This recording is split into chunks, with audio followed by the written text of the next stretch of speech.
Lanthokchari Akashbani Imphal ki I pau kangmuna puthokpa Khongjom namit palanga mari lenana puthokpa akhanaba pau gi saktam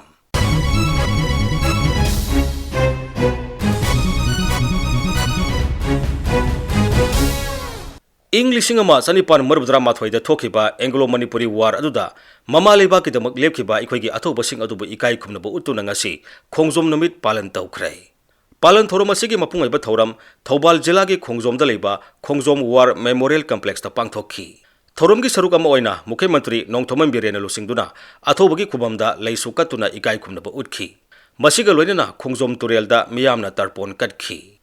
English Singama Sanipan Marbudra Mathoigi Anglo Manipuri Lan adugi matangda Sagnairaba Itihaskar Professor Naurem Joy Kumarga Ikhoigi Mehut News Editor Thokchom Jogendrajit ka wari watai sanaba tahanjari Oja Professor Naurem Joy Kumarbo ahamata taram lokchari Oja Ikhoigi English Singama Sanipan Marifum Taramathoid Thokiba Anglo Manipuri Lan masi maruibasi Ikhoi Manipur ngasi bokta kadai bukle haina khanbibage So Lisimaga Chanipan Maudraga Mat with the land asi Tuiba Sigi impact as ngasi hobole. Marandi Kogi Manipuri Sangra Itias the Asobo Toki at Masimax da Koi Sahitere Kutapasima Asobo Toki. Adi Marta Barmaga Manipur Hatan land Tinabagi Pegasandri with the Toki Bokamle. Adam Asi Orgasu so Lisimaga Chanipan Maudraga Mathoida British Makuta Manipurna Maitiba Pangiba Asidagidi Sahi more than 2,000 years hena lakraba matamadagi Manipur gi ningthau panba leba ona lakhiba Manipur gi tokhaiba historical identity ona lakhiba so lisenmaga sanipan mawdra mathoi gi lan asi loibedagi aisi masidagi khoi pura khupjengre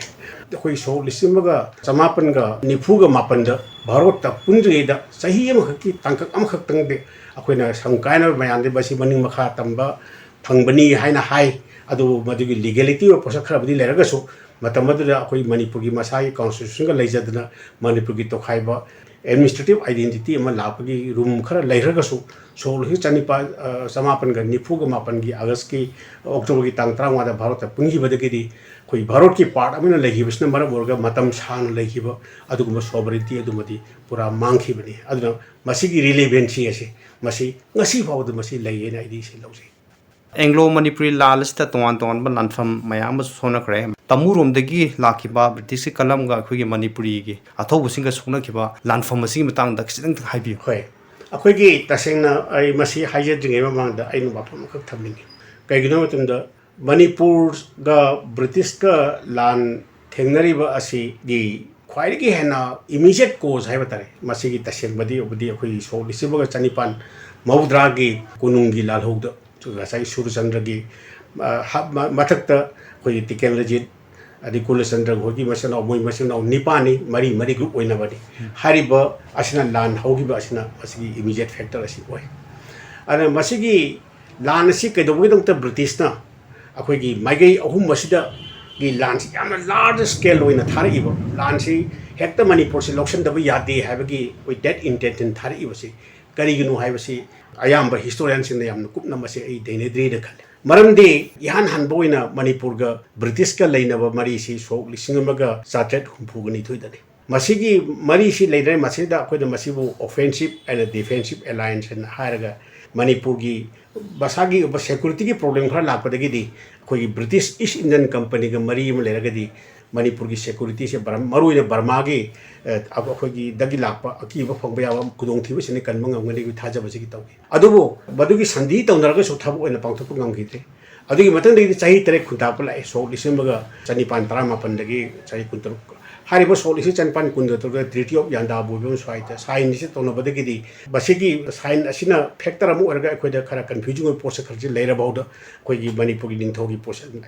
Masigi Maraksada British na Hariba Sahitere Kutapasi, first Anglo-Burmese War part of money. And the first Anglo-Burmese wars the whole Assam Masi, British and Loxan Gray, some portion of Burma Manipur. Adu Manipur British and Thal Otavamil. Masigi Tamamisiki factors like Manipursi, Barmaga, British Kimaka Buffer state or the Taba Pamagi or Gani. Masigi marks the Anisova, second Anglo-Burmese war Togre. Madudagidi, third Anglo-Burmese war ready, Hui Burma, British and Loxan River. Masi Loxan of Matung Dagidi, Assam su British ki ore Burma so British ki oiraba matung sidadi Manipur bu tokhaiba independent kingdom oina thambagi kanaba ase leitre haiba wakhaluna se British ta bachi soina leramgane na khalle adubu kaibu khudong saba mkhak lagadi maduna factor mu orga Manipur si loksun gi haiba si matamdagi British ki officer singi mogi wakhanni an hariba khudong saba se asagi hariba konungi lalho sida basi pehi bani maduna masagi pire adagi koi Surchandra Maharasi ko singachon thado chele ai Brindaban chatadi kolani harami adi chatta da Calcutta chatle man wakat lure ai tanthok pire bin tho ham hanjan biro khojan biro haibagi kayam masi wari sima laire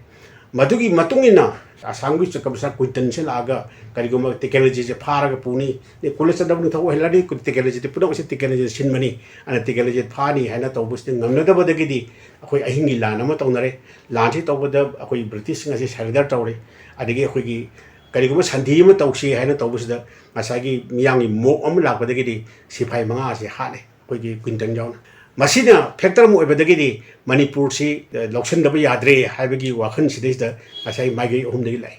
aduna akoi gi awang magi dagi lai ba akoi masi Kohima kalam ko ana Kohima kalam da lai ba British ki general asi mami general Colette na mas overall commander ne aduga koi tamu kalam Burma rom dagi lai ba sna brigadier general Graham ne aduga Kasaron dagi lai ba Silchar kalam asina colonel Reddick saisna purga la pare asagi hai ba tamu kalam gi si masi khara kan balan phamuna tawe aduna khoigi ihan hambada masi aina khanbada captain grant ki lamni go orangada haina khale ihan hambada thawal athobom da khoi lan thi thengna ba haure aina khanbadri masi lanjaba kangbu gi posu ormani khale hari ba thawal athopom gi lanpham asida yaskul lakpa mapa macha khoi segoi sana amusing yaskul lakpa papa macha ani si si ana masigi matang si am nungai ba si kamata gi general manexon eastern command ori matam da moina Gurkha gi rising day palan tobus da moina sobiran ma phogi masida moina hai Gurkha regiment na hekling khalak padi ana single battle abada Gurkha lamina si ji basi so lisimo san pan mogda ma thoigi athopangi lanpham ne ne hai ako mada second base na thari basna pauna barjaba si hogi kano si thare masigi lanpham asima thare thengnari ba lanpham asida di masagi brigadier general Graham masiga yawga thengna bani ana masigi lanpham asista khogi tengol lampa masi khodi tengol la Khongjom makti tengol lampa ase thena gi bi lanpham mayam gi tokhai to hai wari mayam hodi dramatize taropagi adegi sei sakpa khogi folk song folk singer sina makhal makhal kya gi glorify kaya amri tawrga so masi malai adu masi kaksing gi lanpham yawi kaksing gi lanpham sina khoi wangkhei maraba tugodoni aduna ngasagi konasina brigadier general si marak lanjaba kangbu bayamri lagaso asagi mogi nopu morom degi laiba brigadier general Graham gi lammi di moina British ki record ta yawgi matungina asagi tangkun ga mari degi matamu thadro kadeni tangkun ga manga da lan thengna yaw moi British record ta yawi ada masida lan thi thengna rabani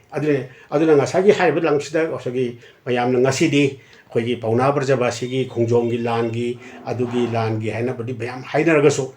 I as a student of history itihas ke chhatra boina I ujabadi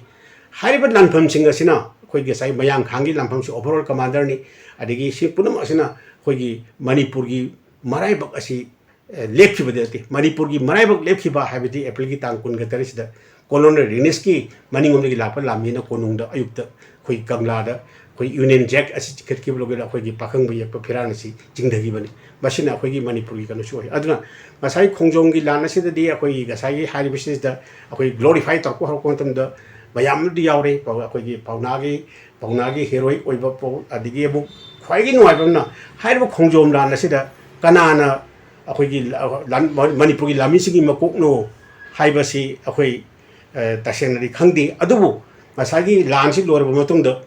khoigi masigi bichar bayam matang matang tor ko matung da chongthamya gi bichar do matung da chongthamya na hai hariba Khongjom gi lantham asida di mahana commander ni sima kan hai aduna khoigi sida hojiki hariba khoi Manipur gi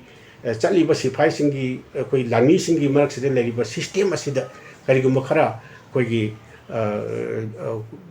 bhap tab mung tab ya mung da lak to report khari yawi adubu khwaigi nuai badi khoigi tamadu gi leriba ningtho Manipur gi ningtho khoigi officer sing punam asina khoi hero e report adudi mayak sing ut ena khoi kasagi kanogi nongpur gi lak lam gi thengda badari asi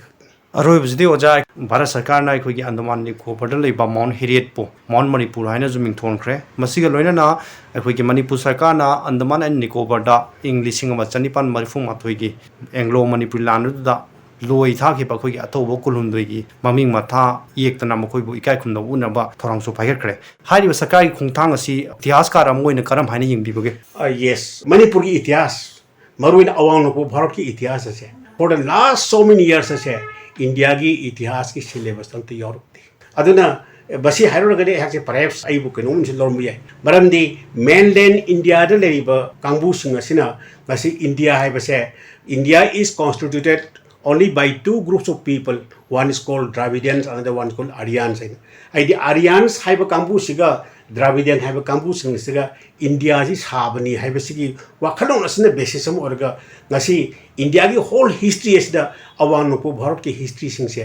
some for the last so many years, I say, independence Pangaba Matung Hope about the Yoruktan life. Adubo, Nasi de Akwishdan, Northeast people sing us them some Matang culture, the Khangde sports, the Khangde, Amal some participate or personal Maram Orga, Bakugi, region Nasigi history as a Masi Moi Khangna Bulre. And a region Nasigi history as a Indiagi placed the Kanana Kangan Bagay Hamilton, the Northeast India History Association, the ex president were at Naihain. Hariban Naiha Sina, the Kui shortly Simaga, Samapan. Marfuga Nithui the gay. Nasi Hodet lady. Masina series on a Sahi annual conference of Larik Pondorpa, Basiki Journal Pogapa, Ama Pokuna, Nasidi, no Awa no Barot Kita Labor, Leba, Lamukudi Masiki, Labor, Saben sister Asigi, history sing as a Max and Tankum the Nasi Bueda Masi Putor. Aduna, Barotki President Wedamba Pranakar Mukherjee, Magi farewell address the Ban High. Mani India is constituted by three groups of people. One is called Aryans, Dravidian, and Mongoloid. And the Mongoloid have a tamase, who in a man, Masian, Sinaramani. Aduna, Akoi Awanupu Barot, tell the missing a sigi, majority of the people, the Hui Mongoloid. And the Mongoloid ki, importance as a Matam Sana, India history, the Yaudi, India mindset. The Hojik Masitor Pose, Masiam, Apava Kuntang, Amni Lawi, Baramdi, India upon Basatam, Sagana Bohanamatunda, Mongolo, Awanupu Barot ki, Mongoloid ki people sing, Makui history as a Kangbuki Tangai for the lay have a put. Aduna, ID Masi, Barot Sakagi, Lori Bukulang Samadi, Barot ki, upon the Barot ki, Amagi Satam, Lemno Bonamatunda. अखोगी unique history में सागर बहोना बुदा याम अफब खुंथांग मने दिला याम नुवाइजरे ओजाना अचिन मतम के काइथोपिदुना आकाशवाणी इम्फाल की ई पाउ कंगुगा अखोगी इंग लिसिंग अमा चनिपान मरफु माथोगी एंग्लो मणिपुरी लानि मतंग दा वरि बतै सानबगी तांजा पिबि दंता ओजाबु अमुखा न थागत पफुंदुकचरी ngasi khebasing da pangthokiba khongjom numit palan aduga mari lenana mukhyamatri nongthomam birenna mahaki warolda asumna haikhi अखोइना अप्रैल की तारीख 19 द सही खुदिंगी खोंगजोम नमित खोंगजोम वार मेमोरियल अदुगमा लानफम सी निंगसिंगगा दम पालन तौरगला एकोय मसिगी पालन तौरिबसि करिगिनो है तुंगी मिरोल सिबु कन्नन दबगी दमक तुंग लैपाक सिबु कन्नन बगी दमक सैक्रिफाइस तो किबा अदुगमा सिंगदुनि कोइना निंगसिंगिस पिक्चर बसु पिक नै कोगी स्टेट सिगी तंगान दोरी सिंग द ओइबे आई तम दोइबे मतम दुगी खुन खुनगी लाइनर नंबर सेकट नतब नेशनल बिल्डिंग्स की अदुगुम वाखलोंदु लागना पुन्ना थेंनखिबा लाइनखिबा कथोखिबा मयाम अनोबा समजन सागनबा हिस्ट्री खरना कोई थुगाइना बहोनना बो यावरी मदो कोई सेक्शन से अदुनने आइना आई बगी history थमोबो ngमद्रगसु अखोइगी हुजि इपाइपोगी folk song Larry lump lump the चलकांदा माउदा नारामदा चोरचानपुरदा उखुलदा Tamil Nadu चलकांदा लाइरिबा अहनसिंगदगी folk सोंगसिंगदु collect तोरकांदा अखोइगी Ariba अखोइगी पाइपुगी relationship से कोइ खांगबगम अना सगम मयाम सिंग असि निंगसन का लैखोना नसिगी मिरोल अमनि तुंगी मिरोल लैखोना पीरिबा मेसेज से वी शुड यूनाइट थोरम की सरुका मोइना संकीर्तन सकपा सैथारोल इसै खोंगजोम पर्बा खोंगजोम लाल ड्रामा नसिंग बसु उठखी